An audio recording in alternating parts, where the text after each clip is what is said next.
Porsche and Maybach. Czechoslovakian Škoda might not seem to fit in. But then there would be no place for Soviet vehicles at all.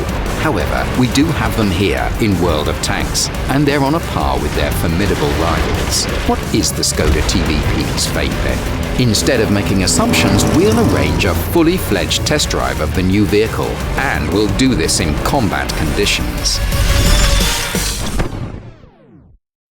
This top-tier Czechoslovakian has a pretty sophisticated name. It's just joined the game, but players have already dubbed the vehicle a Batchat destroyer. But let's proceed to the tests and see if this is true.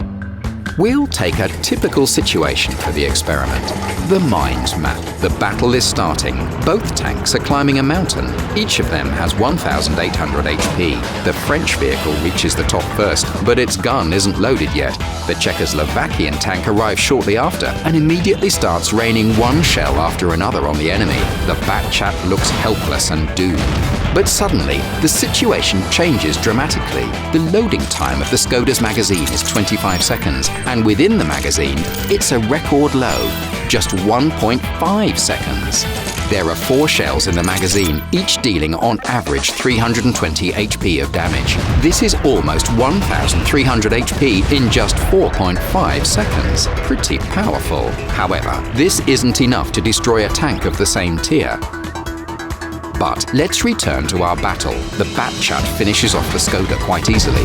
To avoid any doubts, we'll do it again. And again. And one final time. The TVP can only win the fight if the Batchat fails to penetrate its armor. But it is easy to penetrate the Škoda. While its streamlined turret can cause ricochets, a shot at the hull is almost a guaranteed penetration. There's only 65mm at the front, and even less at the sides and rear. The magazine is small, and the armor is thin. What's the vehicle's key strength, then? Let's hold one more experiment. The competitors are the same, the Škoda and the Batchat, but now they have another target, a small and swift RU-251, which can reach a speed of 80 km per hour. It's over 300 meters away. The French tank fires first. Within about 10 seconds, the Batchat has fired 5 shells and made only 2 hits. Well, firing at long distances has never been its strong point. Now let's see how the Škoda tackles this task. A direct hit. A second. A third. The next shell slows down the German scout.